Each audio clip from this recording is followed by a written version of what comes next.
Welcome to Learning Life Content. We're thrilled to have you with us on this journey. If you find our stories engaging, please consider liking, sharing, and subscribing.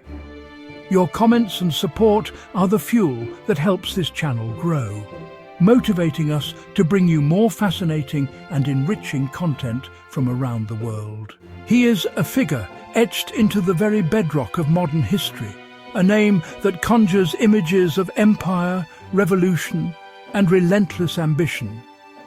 But to truly understand the man who would become Napoleon Bonaparte, we must begin not in a Parisian palace, but on a rugged Mediterranean island. He was born Napoleone Bonaparte on August 15, 1769, in the town of Ajaccio, Corsica. His name, with its distinctly Italian cadence, spoke to his family's roots in Italian nobility. Corsica itself was a land of shifting allegiances, having been transferred from the Republic of Genoa to France just a year before his birth. This dual identity, Corsican by birth, French by circumstance, would shape his early years.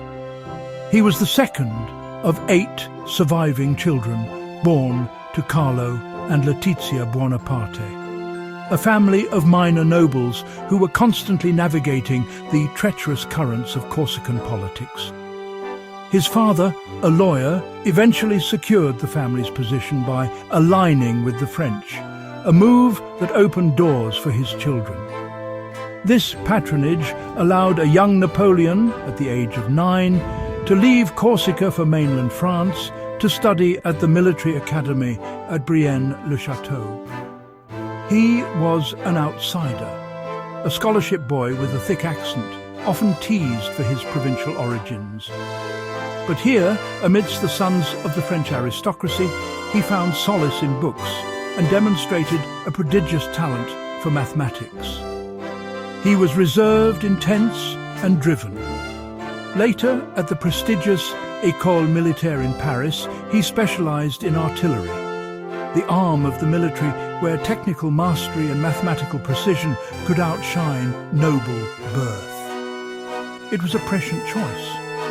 As he graduated, he also began to Frenchify his name, smoothing the Italian edges into the more familiar Napoleon Bonaparte. His rise began not in a grand battle, but amidst the bloody chaos of the French Revolutionary Wars. In 1793, at the siege of Toulon, royalists had invited the British fleet into France's key Mediterranean port. The situation was dire for the young republic. It was here that the 24-year-old Captain Bonaparte, stepping in for a wounded commander, devised a brilliant and audacious plan. He argued that by seizing the heights overlooking the harbour, his artillery could rain fire upon the British ships, forcing them to evacuate. His superiors were sceptical, but his logic was undeniable. The plan worked flawlessly.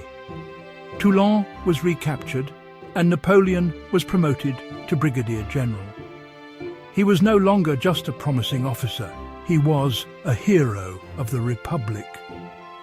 Back in Paris, his star continued to rise. He moved in the influential circles of the new government, the Directory. It was here he met Joséphine de Beauharnais, a charismatic and well-connected widow 6 years his senior. He was utterly captivated.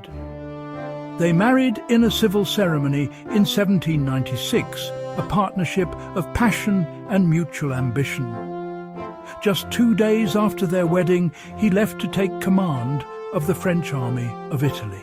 The army he inherited was poorly fed, underpaid, and demoralized. But in a series of lightning-fast maneuvers, Napoleon transformed them into an unstoppable force. He pioneered new tactics, breaking his army into smaller, self-sufficient corps that could march faster and converge on the enemy with overwhelming force. His use of mobile artillery was revolutionary. At key battles like Lodi, Arcole and Rivoli, he crushed the Austrian forces, securing northern Italy for France and forcing Austria to the negotiating table. He returned to Paris not just as a general, but as a conqueror, his fame now legendary. Eager to sideline the popular general, the Directory approved his next bold proposal, an expedition to Egypt in 1798. The goal was to threaten British interests in India and establish a French presence in the Middle East. The campaign was a mix of spectacular success and catastrophic failure. He won the Battle of the Pyramids against the Mamluk rulers, but his fleet was annihilated by Admiral Horatio Nelson at the Battle of the Nile, trapping his army in Egypt. Yet the expedition had a lasting cultural impact. Napoleon brought with him over 160 scientists and scholars who founded the Institute of Egypt. Their work produced the monumental Description de l'Égypte, and their most famous discovery was a slab of black basalt found in the town of Rosetta, inscribed with the same text in 3 scripts. This Rosetta Stone would become the key to deciphering ancient Egyptian hieroglyphs. While his army was stranded, news from France was grim. The Directory was corrupt and failing, and the nation was on the brink of collapse. Sensing an opportunity, Napoleon abandoned his army and made a dramatic return to Paris. On the 18th of Brumaire, in November 1799, he participated in a coup d'etat. With the government in disarray, he, along with his co-conspirators, dissolved the Directory and established a new government, the Consulate. A new constitution was drafted, and through a carefully managed plebiscite, Napoleon was overwhelmingly approved as first consul. At just 30 years old, he was the most powerful man in France.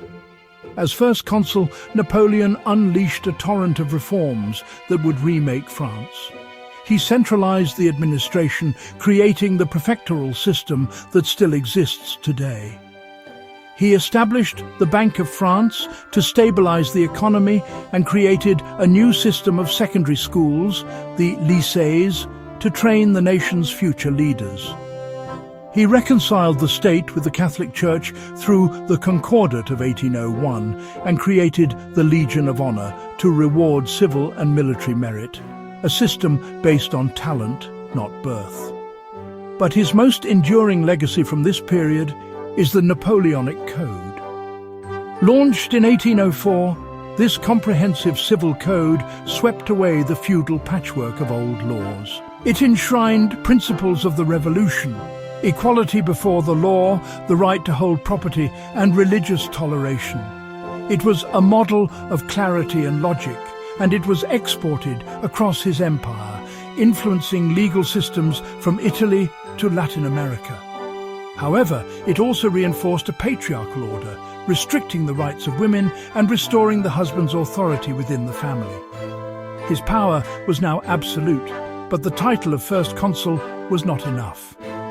On December 2nd, 1804, in a lavish ceremony at Notre Dame Cathedral, Napoleon Bonaparte became Napoleon I, Emperor of the French.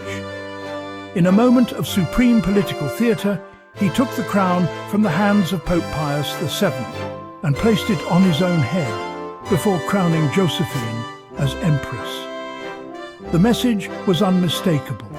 His authority came not from God or the Church, but from himself and the will of the French people. He was a self-made monarch for a new age. He stacked titles like trophies. He became King of Italy in 1805 and Protector of the Confederation of the Rhine in 1806, a new entity of German states under his control. He built the largest European empire since Charlemagne, placing his siblings and trusted marshals on the thrones of Spain, Holland, and Naples.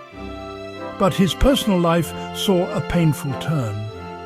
Desperate for a legitimate heir, which Josephine could not provide, he had their marriage annulled in 1810. It was a heartbreaking, tearful affair for both. He then quickly married Marie-Louise of Austria, the daughter of his old enemy, the Habsburg Emperor. She soon gave birth to a son, Napoleon II, styled the King of Rome. But Napoleon's ambition had a fatal flaw. It was limitless. His continental system, a large-scale embargo designed to cripple Britain economically, backfired, hurting European economies and fostering widespread smuggling. His attempt to force Spain and Portugal into this system led to the brutal Peninsular War, a quagmire of guerrilla warfare that drained his resources. Then came the ultimate act of hubris. In 1812, to punish Russia for withdrawing from the continental system, he assembled the Grande Armée, a force of over 600,000 men, and invaded. The campaign was a catastrophe. The Russians refused to give battle, retreating and employing a scorched earth policy. After the bloody Pyrrhic victory at Borodino, Napoleon entered a deserted, burning Moscow. With no supplies and winter closing in, the long retreat began. Starvation, frostbite and Russian attacks decimated his army. Fewer than 100,000 men staggered out of Russia. The disaster in Russia emboldened his enemies. A new coalition of Britain, Russia, Prussia and Austria formed against him. Despite a series of brilliant tactical victories in the German campaign of 1813, he was decisively defeated at the massive Battle of Leipzig, the Battle of the Nations. The Allies invaded France, and in April 1814, with Paris captured, his own marshals forced him to abdicate. He was exiled to the small island of Elba, off the coast of Italy. But the story was not over. Less than a year later, in March 1815, he escaped. Landing in France with a small guard, he began a triumphant march to Paris. The troops sent to arrest him flocked to his banner, and King Louis XVI fled. This period, known as the 100 Days, was his final desperate gamble. Europe mobilized against him once more. On June 18, 1815, near a small Belgian village called Waterloo, Napoleon met a combined British and Allied army under the Duke of Wellington, with a Prussian army under Blücher marching to join them. The battle was a brutal, close-run affair. After a day of ferocious fighting, the arrival of the Prussians turned the tide. The French Imperial Guard, his elite veterans, broke for the first time. The battle and his empire were lost. This time there would be no second chances. He was exiled to St. Helena, a remote, windswept rock in the South Atlantic, thousands of miles from Europe. He died there on May 5, 1821, at the age of 51, officially from stomach cancer, though theories of arsenic poisoning have persisted. In his final years, he dictated his memoirs, meticulously crafting the Napoleonic legend, the story of a revolutionary hero betrayed by feudal kings. In 1840, his remains were returned to France in a wave of national sentiment, and today he rests in a magnificent tomb at Les Invalides in Paris, a site of pilgrimage and controversy. So, what is his legacy? Was he a military genius? Absolutely. His campaigns are still required reading at military academies worldwide. His innovations in command, structure, logistics, and the combined use of infantry, cavalry, and artillery changed warfare forever. Was his legal influence massive? Without question. The Napoleonic Code remains the basis of civil law in dozens of countries. He changed how states are run, how laws are written, and how wars are fought. But was he controversial? For sure. He is praised as a visionary reformer who modernized France and spread revolutionary ideals.